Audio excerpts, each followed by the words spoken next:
All right, good afternoon, everyone. I'm Dr. Vanessa. I'm from Perth, Western Australia, and I am a breast radiologist and been here in Perth for 18 years. We are here doing a webinar or a recording because my mission is to share our journey, my journey, and my colleagues' journey of being a immigrant or a Filipino Aussie doctor here in Australia. So I hope you learn a lot and be inspired from this um, webinar. And hopefully this will inspire you to dream big dreams for yourselves as a doctor from the Philippines. Okay, and we have our special guest today is Dr. Ross, and she is a remote or country doctor here in Perth. And I'm also curious of her journey.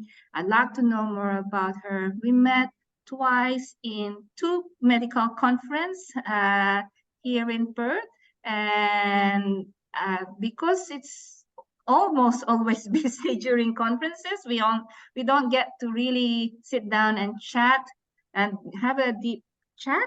But I'm glad that she was able to join us and give us her wisdom. She lives far away from Perth. I've been to that remote region via plane. So I love going there. I enjoy going there. I used to work there as a traveling radiologist. So before further ado, I'd like you to say hello, Dr. Ross, to everyone who are present now and to the people who will be watching this recording. Okay. So hello everyone. I'm Ros Ramos. Actually, I'm Rosana Ramos. So I graduated in year 2000 from St. Luke's College of Medicine, and then I proceeded with internal medicine training at Capital Medical Center. So that's in Quezon City. After that, I don't know whether you still refer to it as moonlighting. So I moonlighted for about a year, two more tertiary hospitals in Metro Manila area. And then 2005, it's like an exodus of a lot of doctors from the Philippines. So a lot of us, my batchmates, preferred to go to America. But then, going to America, you have to sit the USMLE. Whereas a friend of mine went to Sydney area, and then she said at that time they were not very strict with the requirements. So that was April 2005 when I started applying for jobs in Australia. So it was like direct hiring. It was through internet. I submitted my CV, and then I applied with WA Health. So that's Western Australia Health. And one of the jobs was a consultant physician. So that's internal medicine. So I got an interview. So during that time, 2005, they faxed the questions 30 minutes before they were going to interview me. So you can see it was just by phone. It was a telephone interview. It's not even Zoom or, MS Teams. So just by phone, I had two clinical questions. And then I remember my first clinical question was atrial fibrillation. So how to manage it. Fibrillation. Then there was another question I've forgotten already. The third question and the fourth question were mostly administrative. So, for example, if you have a disagreement with a nurse, a clinical nurse, how do you manage it? So my answer was actually to confront the nurse, but actually it was the wrong answer. You're supposed to tell your manager, and then the manager speaks to her manager, and then her manager tells the nurse. But say a week later, I said that I got the job, so I got offered the job. It was the title is Health Service Medical Practitioner. So it's in a town which is, so there's the Monash model, I think area. So I serve a town which is 40,000 population, so it's remote. And then there's so actually I think it's rural, and then there will be more remote towns, but we're a referring hospital for some smaller towns. So we cater to a population of about 50 or 60,000 in Western Australia. So we're about 600 kilometers from Perth, which is the capital of Western Australia.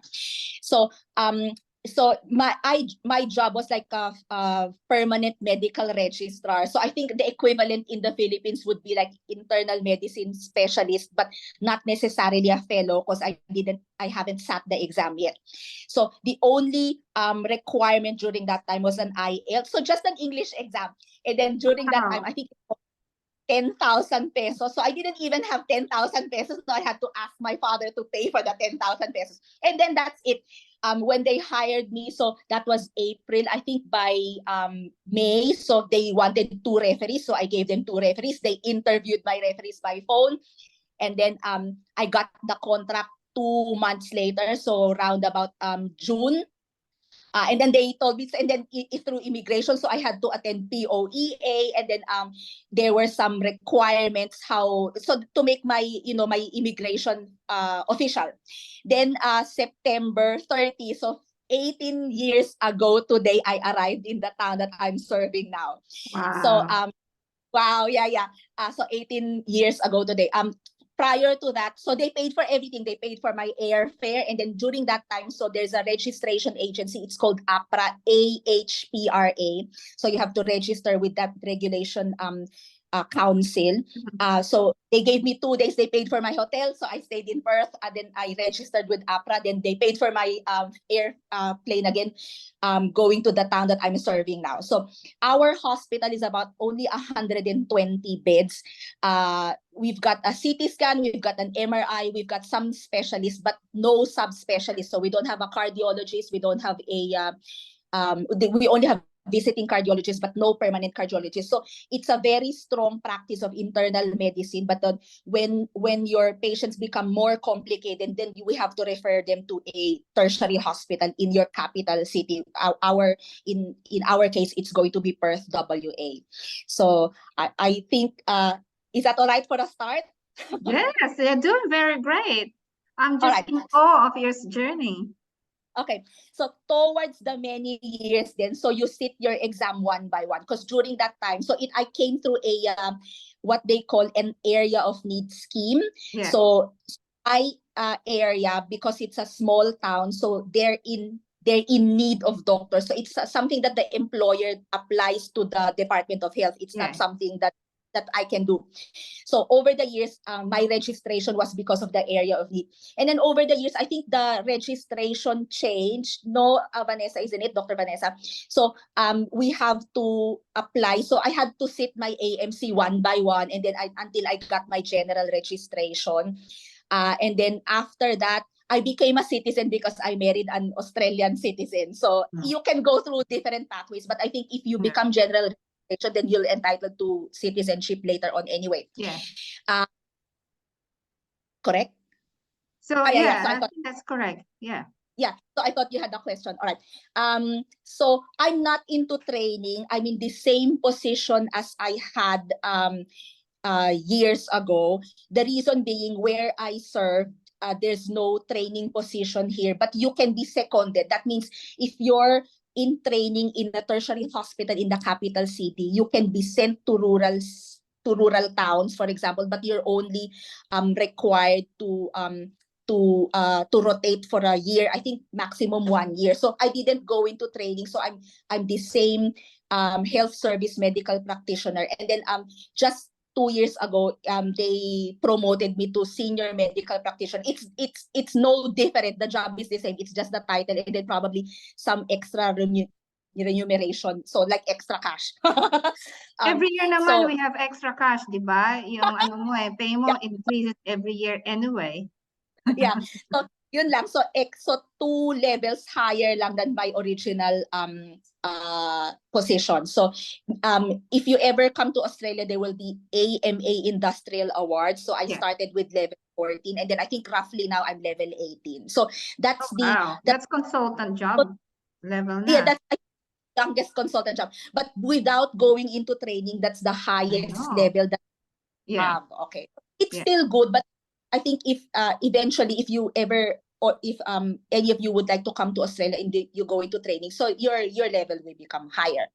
yeah, Um okay, so I cannot answer the question how different is the training program here compared to yeah, the yeah, Philippines. Yeah. yeah. how was the financial side? So So it's start from the zero, start from your zero when you first came. How was it financially for you on your first year or first month here in WA? Oh, it was very good. So if you can imagine, so as an intern, so year 2000 ha, I was earning 300 pesos per month, believe it or not. And then I think as a resident, either 12 or 15,000 pesos a month. And then with free lunch.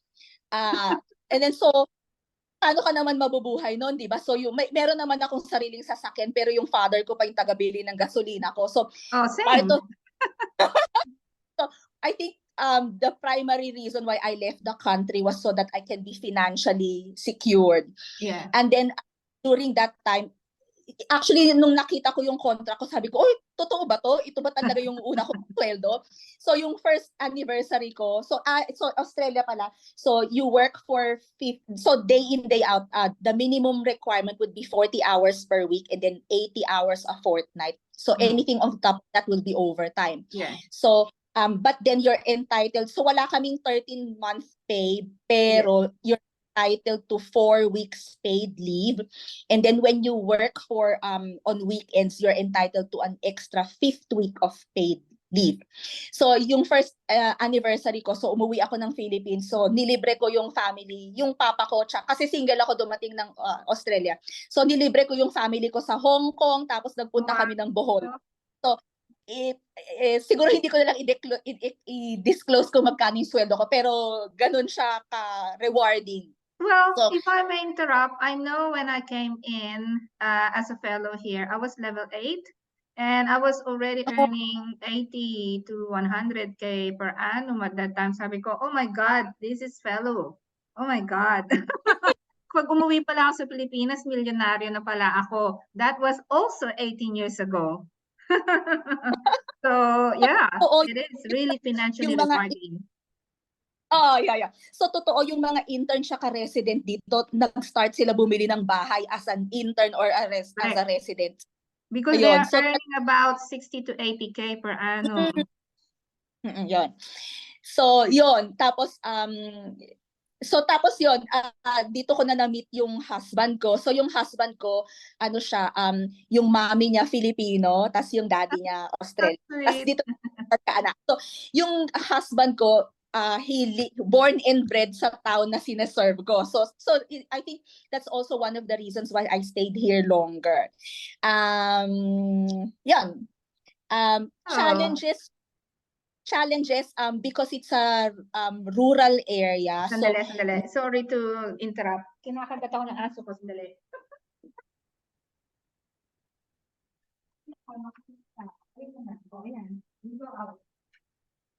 Gusto niya lumabas eh.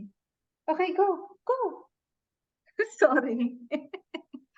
Okay, yep. So sandali. Let's pause that before you go to that question. So now you you were financially stable even the first year of your life here in WA, right? And then you continued helping also your family, right? As a as a Filipino, right? So that's very rewarding, especially na nasa abroad ka na, nakatulong ka na sa mga sa mga magulang mo. At saka nakakadalaw ba sila dito? Oo. So nung kinasal ako, so 2011. So, dumalaw buong family ko. Ano yun? So, in-apply ko sila ng visa kasi mahigpit. You can probably confirm, no? Mahigpit sila dito ng visa. So, in-apply ko sila ng visa. Tapos, you just have to tell them. So, I say,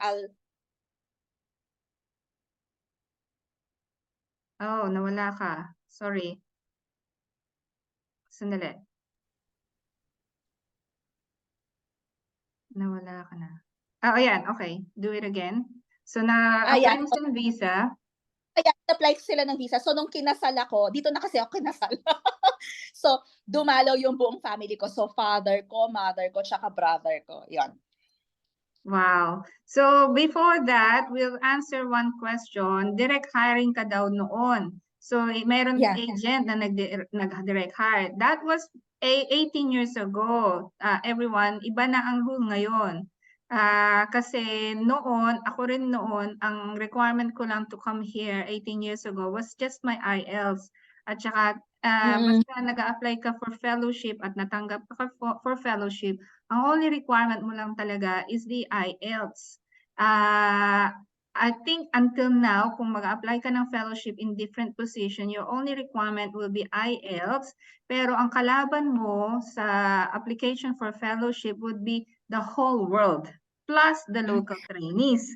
So I was lucky back then that that I got hired as a fellow, but otherwise, for you to get into a training program here or as a RMO, a resident medical officer or junior registrar or senior registrar, you have to at least have AMC1. If you already have AMC1 and you also want to apply for training or fellowship, I think your CV would be really strong and will be considered in the application process. So I don't think you can still come in here and work as a doctor without AMC1 at least. Am I correct, Correct. right? Diba? Wala Yeah, nang ganun. Kasi nag-iba na ang medical registration. Almost every year, nagche-change ang kanilang nagche-change ang kanilang rules for immigrant doctors. This is not only applicable for Filipinos. This is applicable to all immigrant doctors. Yeah. So, katatanong ko lang nung colleague ko ngayon. So, kasi dumating lang siya last year. So, he's from Sri Lanka. So, he also confirmed that the minimum requirement now will be English. So, the IELTS and then AMC1. Yes, that's correct. Natanong ko rin yung mga kaibigan ko dati na I haven't seen for a long time, and she also met a lot of Pinoy pedia doctors who just arrived, and their only requirement is AMC1. Okay. So tapos dito ba kayo kinasal o kinasal kayo sa Pilipinas? Hindi, kasi Baptist siya. So, Christian, pero hindi siya Katoliko. Catholic ako. So, sa Perth kami kinasal. So, yon, maliit lang siya kasi nga, sino naman imbitahan ko, no? So, I know very strong ang community ng Pilipino sa inyo. So, how are you first year of your life in WA? Although it's rural, but how are you? I'm sure you felt homesick then eventually, but naka-adjust ka ba kaagad? First, naka-adjust sa community, and number 2, naka-adjust ka ba sa ospital? So, nung dumating ako, so they're very supportive. So there's a human resources officer. So what he did was on my first day, he introduced me to all the Filipinos in the hospital. And then so I didn't have a car because so in Australia we drive in the left side of the street, right, of the road. So I was still getting used to it. So so they were driving for me. I would walk to the hospital. It's only 2 kilometers, so that's walking distance. And then during that time, my job was only 8 to 5. So paraging may ilaw. So I never felt unsafe about walking to and from the work. Then maybe by the second month, I sat my driving test, so I passed. So that's when I got a license. So initially, the hospital provided me a car, but I had to surrender. So I was able to bring it home, but every business hours, it's like a pool car. So you have to surrender the car so the hospital can use it. And then after hours, again, from 5 o'clock, I'm entitled to the car. And then I will just have to pay something for the gasoline.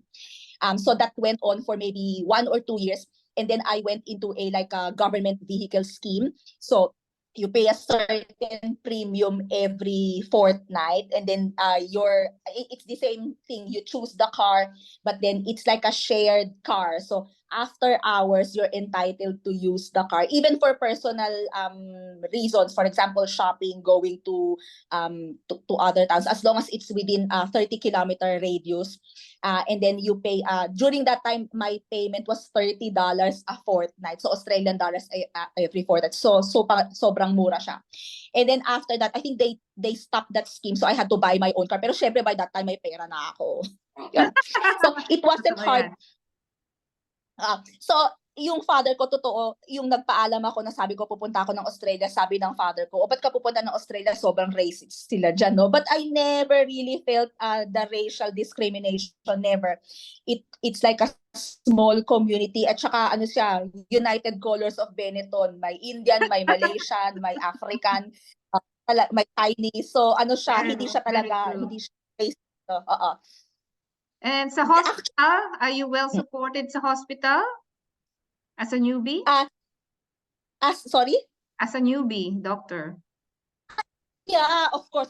So, ano pa yon? So, pinapunta pa nila ulit ako ng Perth 2 weeks. So, para daw to get used to the Australian system. Feeling ko hindi na yun mangyayari this time, no? pero ano, so, nung in-interview ako, sabi nila, how many patients can you see in a day?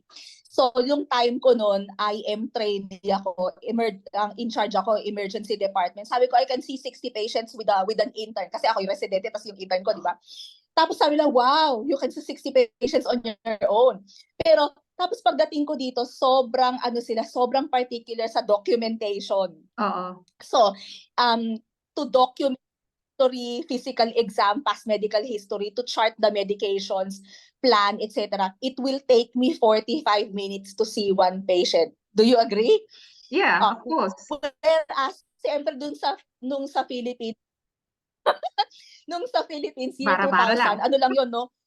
SOAP, simple holds, objective, no crepitations, clear breath sounds. Wala pa nga siguro saturation, yun lang, no? SOAP lang. So, sobrang napaka-undetailed nung documentation, di ba? Ano bang tawag doon sa atin? Nakalimutan ko na. Pero dito, sobra silang particular ng documentation. Yung progress yung chart or something. Yun. So sobrang ikli sa Philippines. Dito naman, kung hindi mo in-specify, it wasn't done, it never occurred. So talaga to complete one chart, one documentation for one patient, AIM pa ako, no? So it will probably take me 40 to 45 minutes to see one patient. So yun lang yung difference. And then over the years, you'll just get used. So, ibig sabihin, outpatient ka ba o inpatient ka rin? Nagre-rounds ka rin ba sa hospital o outpatient clinic ka rin? So, both yun. Mag-start kami yung, ano bang tawag sa atin? Basta ang tawag dito, handover. Okay. So, yung parang, clinical handover, and then magra-rounds kami. Then in the afternoon, may outpatient kami. So, minsan, ang assignment mo to see patients in the emergency department, minsan ward, minsan outpatient. So, lahat gagawin namin dito. So, ibig sabihin din, kung first few months mo, bago ka, newbie ka, new system, ibang-iba ang Australian health, diseases and management, how did you cope kung hindi ka nasa training position? So, ewan ko, siguro parang, so nag-attend ako ng POEA noon, no? Tapos naalala ko pa, sabi nila, write your primary reason in a piece of paper. And then sabi nila ganun, when you feel like quitting your job in Australia, you look at this piece of paper. So sabi ko, dun sa piece of paper, and I'll be very honest, ang sabi ko dun, to earn more money. So sabi ko, pero kasi syempre mag-isa ka, you're homesick. Tapos iba dito kasi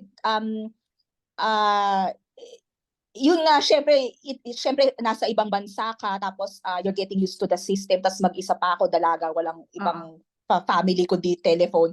So every time, syempre may na umiyak ako, no? Tapos titignan ko yung piece of paper, sabi ko hindi na ako babalik ng Pilipinas. So yun yung motivation ko. So I never look back.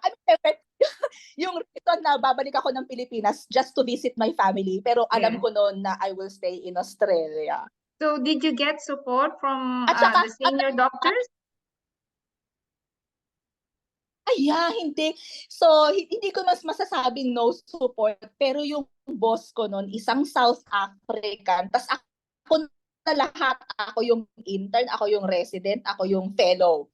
So, tapos over the years, nag-grow na kami. Kasi nga area of need initially, right? And then over the years, nag-grow na yung department, fellow. Tapos merong siguro mga 4 na junior na ano bang tawag doon? So may senior registrar, tapos may junior registrar, tapos meron na kaming resident, tsaka meron pa kaming intern. So over 18 years, siguro ang staff namin ngayon 12 na sa aming department. So ako na yung ngayon yung nagsusupervise tsaka nagtuturo, hindi na ako yung tinuturuan.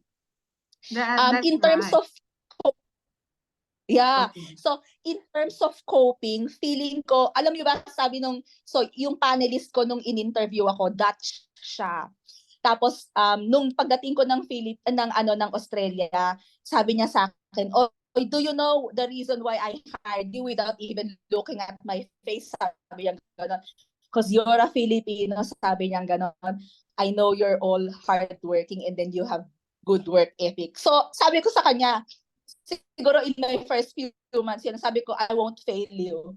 Wow, that's So, and beautiful. then, I think staying here for 18 years is a testament na good to 18 years, right? So, at saka they have a lot of respect for Filipinos. Sabi nilang ganun talagang we are all hard workers. That's very true. Taas natin bandila ng Pilipino dito sa Australia. And I'm sure not only your department, the whole hospital must love you already, and the community must love you. I'm sure if you Oh, yeah. decide soon that you will relocate back here in Perth, they will be at a big loss if they lose you, right? Mm.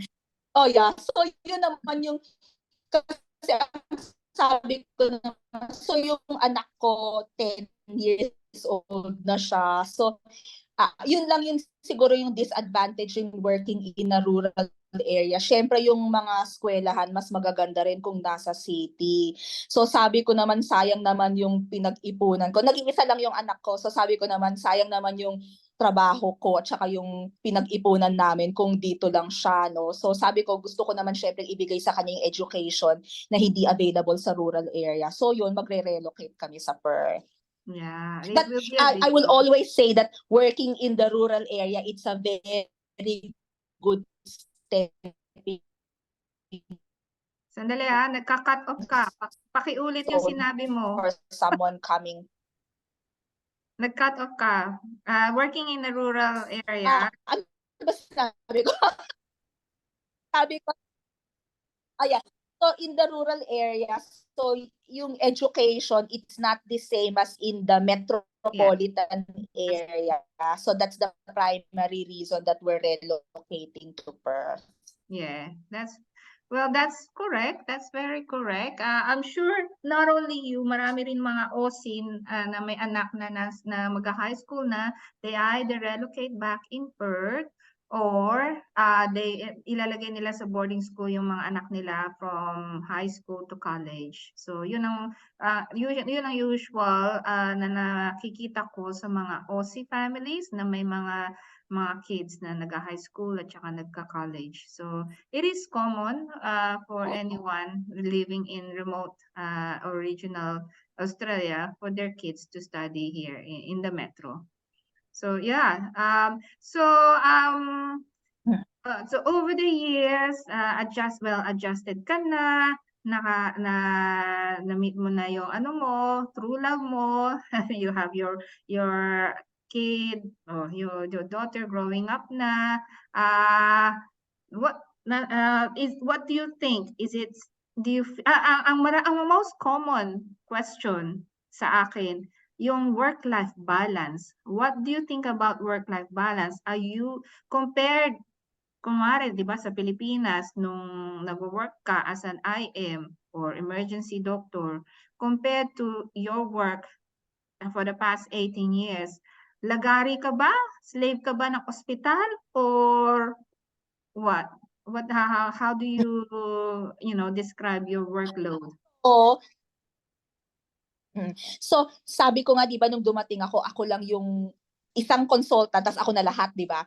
So, nung start, syempre talagang lagari talaga, no, talagang heavy yung workload. Tapos ngayon palibhasa mas malaki na rin yung team namin. So, wala na kaming on call. So, ano na lang siya 8-hour shift. So, very very manageable. So work-life balance Meron pa from rin the ng start. kunyari um, at saka yung dito rin, meron ding Filipino communities. So, after work, meron ka namang pupuntahan. Pagpunta mo ng Catholic Church, puro Pilipino, kalahati Italian, kalahati Pilipino. So, at saka merong mga community groups dito. So, well, ano siya, kahit 40,000 lang yung population, 600 yata daw yung Pinoy. Kung isipin mo, not very big in number, pero meron simbang gabi dito ha, kahit remote Wow. yung town namin, may simbang gabi. Tapos meron din kaming pari na nagpunta rito, Pilipino din siya. So, Wala na dyan si Father Jess. Sino na ang yung sino work na balance, I don't think it's going to be a problem. sino na ang pari nyo? Meron pa rin. So, ano naman kasi sila, after 2 years, talagang niro-rotate sila eh. Oo. So, hindi naman sila simultaneously magro-rotate. So, meron. So yeah, alam ko very active ang Filipino community diyan sa inyo. So work-life balance, check, okay ka, happy ka, financially rewarding, and then you can manage obviously sa yung time mo with the kids, right? Yeah. Tapos, and we already talk about the culture. Tapos, do you have any regrets? About coming to Australia, syempre wala, no? Siguro, ewan ko lang, siguro some of you, kasi nga sabi ko, hindi na ako nag-training, di ba? Kaya lang, looking back, although hindi ka specialist, meron pa ring trabaho sa non-specialists dito. So, I don't think I regret any of my decisions. Okay lang. Okay ka na. Biruin mo, compared to the Philippines, now you're here, you're working as a doctor without the training, win-win ka. Right? You just sat the AMC 1 and 2, right? Yun lang yung ginawa mo Yeah. to have your general registration, right? At saka, marami din. Yep. Ay, sorry. Tsaka marami avenue. So, meron ditong work-based assessment. Yes. So, para din siyang AMC2, but then work, parang, yun nga, work-based assessment. So, para kang residente, pero you're being assessed. Tapos, may sweldo ka pa. Kasi yung AMC2, AMC 1 and 2, I think nung nag-sat ako, parang $3,000. Ewan ko kung magkano na siya ngayon, pero ganun yung presyo. So yung sweldo na nakukuha mo, you were able to pay for your AMC 1 and 2, tsaka pay for other expenses, di ba? Na kailangan mo for general registration. At tsaka from what I learned from other Filipino doctors who came here, just AMC 1, pagka ang ginagawa nila after AMC 1, nag-AMC 2 sila, tapos until they work towards their general registration, kasi I heard na pagka may general registration na sila, pwede na silang mag-apply for permanent residency. Oh, okay. Yeah. At saka, kung nagtatrabaho ka dito, lahat ng exams mo tax deductible siya, di ba? So parang 60% lang yung babayaran mo after makuha mo yung rebate later on. Plus, so mahal man siya, mayroon kang rebate. Subsidy. At saka lahat ng meron ka pang study leave, you can use your study leave, paid annual leave, or whatever personal leave whilst you're studying, di ba?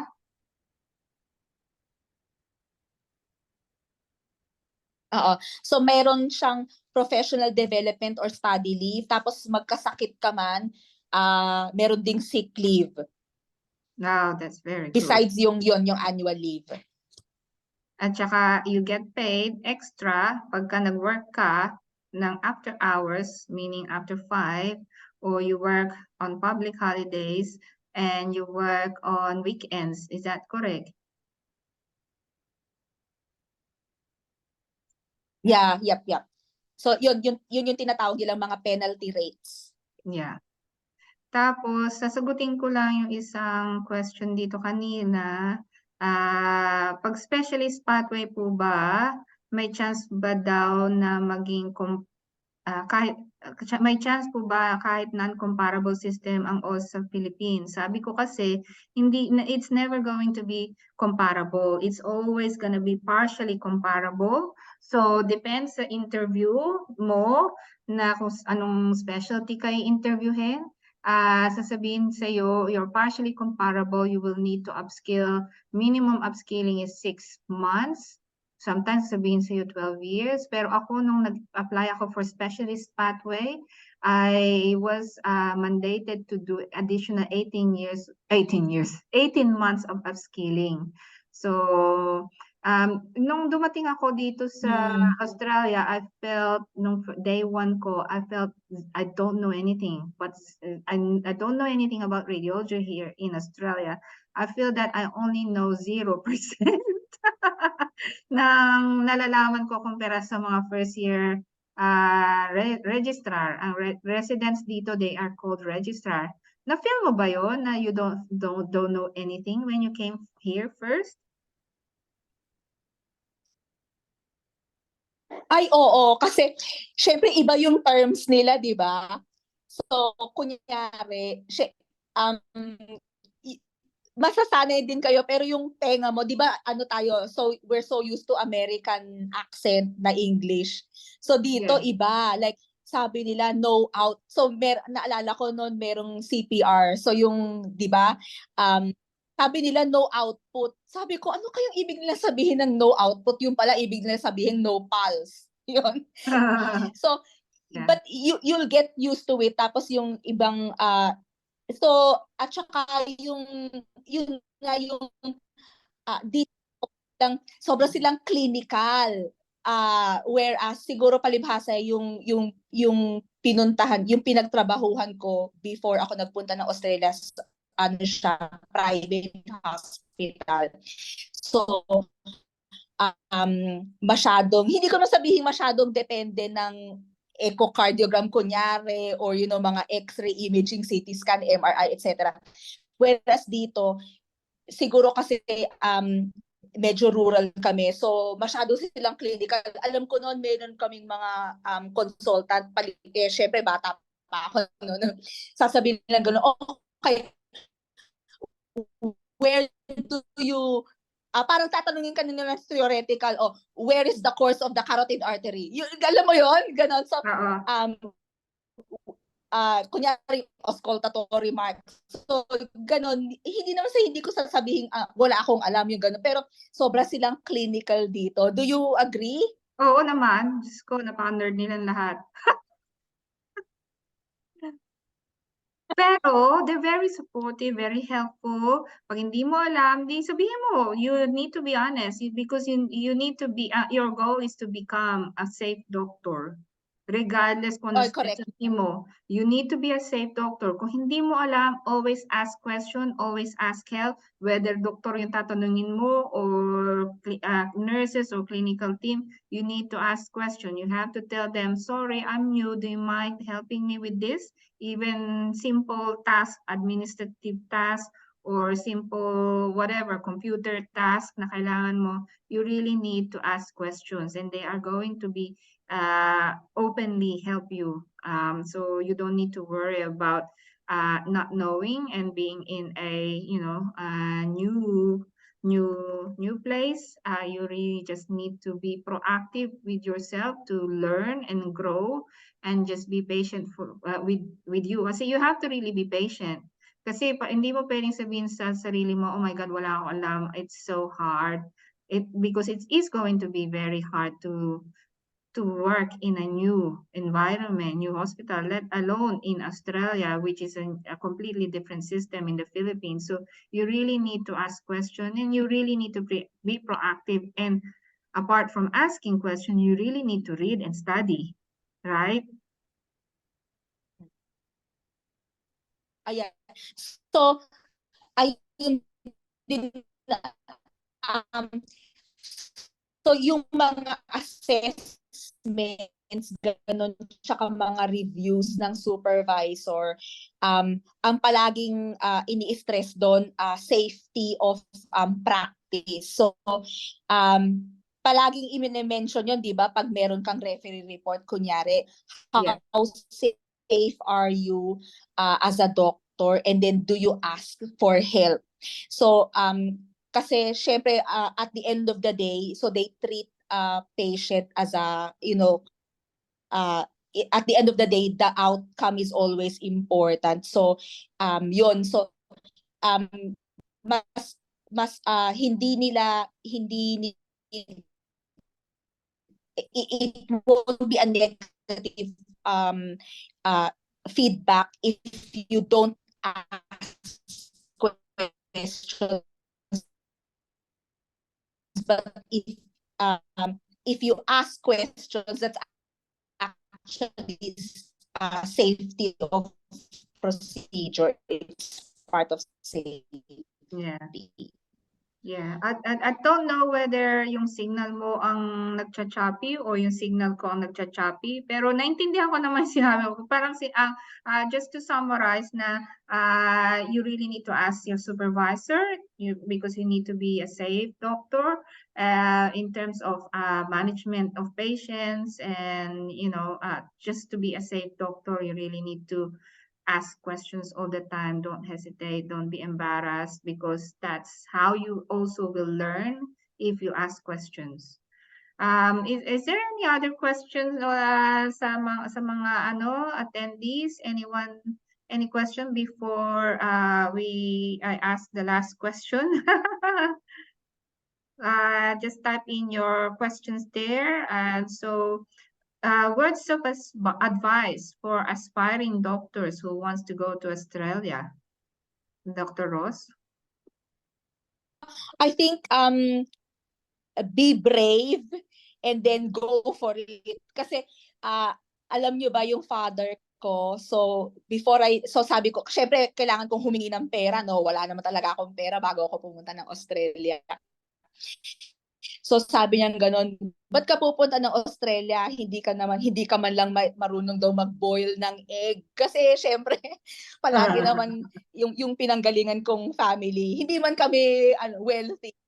Syempre, may katulong sa bahay. Alam mo yung may tagalaba, may taga-plancha. So sabi niya gano'n, ano daw gagawin ko mag-isa? Pero kung meron ka talagang motivation, you're brave enough, go for it. And then talagang it's really a journey. It's a never-ending education. You have to teach yourself, and then you have to be brave. And kung gusto mo talagang magstay, wherever it is, whether you're in the US, you're in the Philippines, or you're in Australia, kung gusto mong magstay talaga, you will do your best, and then you will make it possible. And of course, there will always be supportive friends, Filipinos. And so family? Dito, I've never seen crab mentality. Yeah, never. We always try to help each other. So yun, never ko nang nakita yun sa Australia. Palaging nagtutulungan. Oh, I'm just so grateful that you're very generous with your time and wisdom. Kasi ako din, like you, and I really agree with you with everything you say. Kasi ako din, before I came to Australia, specialista na ako. Tapos na ako ng radiology training. Pero I still cannot afford my own home. Hindi pa rin tayo makahiwalay sa pamilya natin. Well, I cannot afford my own car. I'm still borrowing my mom's car. At saka nung after ng radiology ko, nag-moonlight ako into different radiology imaging small clinics na owned by midwives or, medical admin or something or non-medical, just corporate na mga ganyan. So, ang ginagawa ko, nagmumudlay ako different clinics to be a reader at saka nag-ultrasound. Lahat ng sweldo ko napunta lang sa gasolina ko kasi paikot-ikot ka tapos I spend more time sa traffic kaysa yung nagbabasa ako. I said to myself, it's not sustainable. I mean, specialista na ako, doktor ka nga sa Pilipinas, pero lalagari ka talaga, mag-work ka 6 to 7 days a week, more than 10 hours a day, just to earn a decent living, right? Do you agree? So, Yes. I got the opportunity to do my fellowship here 18 years ago, naungutang pa talaga ako sa kapatid ko dahil I cannot afford to even pay for my English exam. I cannot afford to pay for my airfare at saka application ng visa. Inutang ko lang lahat yun. So, pagdating ko dito, I was really, really grateful na I'm earning enough to not only survive but thrive and also help other people. So I totally agree na ang kagandahan dito, we don't have that crab mentality. Kung meron ka mang ma-meet na ganon dito sa Australia, that's very rare. Pero generally, we are very helpful. People here are very helpful regardless kung anong color of Benetton sila. They are very helpful. I remember din noon nung bago ako mag-sit ng exam or while I was reviewing for my radiology exam, isang local trainee na Indian siya. Tumawag lang siya out of the blue. Sinabi niya sa akin, Vanessa, I have a box of my review materials. I'd love to give it to you. I want to donate it to you because I know it's hard to be an immigrant doctor and I'd like to help you. So, binigay niya sa akin lahat ng review materials, isang buong box ng review materials sa in radiology. Na-touch ako noon. So, since then, I've been helping immigrant radiologists to pass their exam and giving them my time pagka meron silang kailangan nila ng practice, OSCE or VIVA exam. Binibigyan ko sila ng time to teach them how to succeed in their oral exam. So it's part of my giving back to everyone. It's like you giving back to the Filipino doctors who are dreaming to work, find a job or training in Australia. So I'm really, really grateful for your time. Any other question sa wala nang question? Sa mga attendees, thank you so much for attending our webinar and the beautiful story of Dr. Ross. Thank you so much. Any last words apart from your, ayan, teka, may dalawa, thank you sila. Any other, and what's next for you? Yes, you're going back to Perth. What's next for you? Are you gonna work in hospital or private practice? Anong nasa pipeline sa'yo? So, yun, ewan ko kung naintindihan nila yung parang locum work. So, maglo-locum work ako. Parang hindi ko ma-imagine sa ospital. So, palaging talagang ang hahanapin ko talaga yung hospital work. Ayoko ng puro lang outpatient. So, Yeah, yun, hospital work. That's very good because if you're working locum, because I also did locum, let's just say, ang first job ko as a radiologist consultant was remote also. They were flying me to, all expense paid, flying me to Esperance, Kalgoorlie, and I drive to Northam, I drive to Manjura, I drive to Banbury. If I'm in Banbury or in Esperance, if I'm in Banbury, in Kalgoorlie, kasama na all expense paid ang sasakyan at saka meron silang company car provided yun at saka accommodation all expense paid. And also at the same time, naglo-locum din ako noon sa Eastern States. Ang sweldo as a locum radiologist noon is double as a normal employee. So I was a traveling radiologist going to Nusa, going to Hervey Bay, New South Wales, Brisbane. I was working as a locum radiologist, meaning working 1 week or 2 weeks or 3 weeks maximum, but earning times 3, I think, lalo na ngayon, times 3 per day as a locum, and I was only working from 8 to 5, and that's it. And then on weekends, I do my holiday. It's like a working holiday. So it's a free holiday exploring Australia. Kasama na yun, pati yung kotse, flights, accommodation, all expense paid yun ng agent yun, at saka ng company. So it is exciting for you to be thinking working as a locum because people pay a lot of money for someone to do locum job because there's a lack of doctors. You already know that there's a lack of doctors all over Australia, lack of doctors here in Perth, what more in regional Australia. So if you are really planning to do locums, I'd like you to consider doing locum also kasi malaki na rin yung anak mo. Doing locum interstate because this will give you and your family opportunity to visit you on weekends, lalo na kung may long weekends. And do also yung accommodation nyo na bayad na, di ba? May sasakyan ka pa minsan. Try to consider doing that because you will be compensated to do locum work interstate for sure. Maraming naghahanap sigurado sa iyo ng mga hospital work. That's very good, and I'm really happy for you. Congratulations for everything you've achieved. I'm sure you are very happy for what I can see for every time I see you. You're all smiles. So See you yeah. more. Huh? I will see you more often next time. I know. Very active din kami sa mga simbang gabi dito. We'll let you know pagka kailan kami kakanta sa simbang gabi. So I think we initiated the simbang gabi dito sa sa Perth eh. Kami ang mga pioneer ng mga simbang gabi noon dito.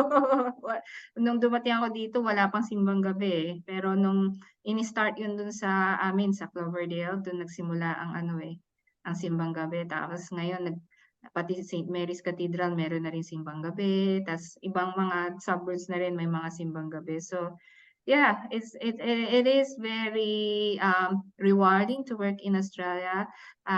Work-life balance is your choice actually.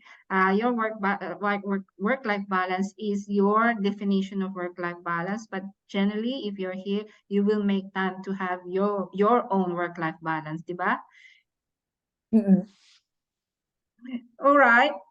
I think there's no other questions, and they are very grateful for your time, and thank you for your time and knowledge. I hope people are very much inspired with your story and learn a lot from you. Thank you, Ross, and I'm looking forward to seeing you. Do you have any question for me before magbabay tayo? No question. When I see you, maybe hopefully December.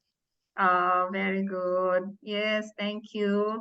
And I really congratulate you sa pagtayo mo ng bandila ng OC Filipino Doctor sa sa ospital mo. I'm sure marami ng mga new doctors na nandyan na inspire sa journey mo that you're also helping there, and I'm sure your community and your patients and your team loves you because that's the beauty of working here also, diba? They are really appreciative. they really say, and you also feel their appreciation and gratitude, di ba? They're not, hindi katulad sa Pilipinas na, ewan ko ba, Overwork. slave ka na nga, hindi pa na-appreciate yung hard work mo, di ba? Yeah, very, very good working condition in Australia. Very good, very good. Well, thank you so much. You have a great weekend. And thank you, everyone. And thank you to everyone who's watching this recording. God bless. And I will upload this recording soon on on my Facebook page. Thank you, Ross. Bye. Regards sa husband mo, tsaka sa anak mo. I'll see you all in Perth in December. Thank you. Yes. Bye. Good night. Bye.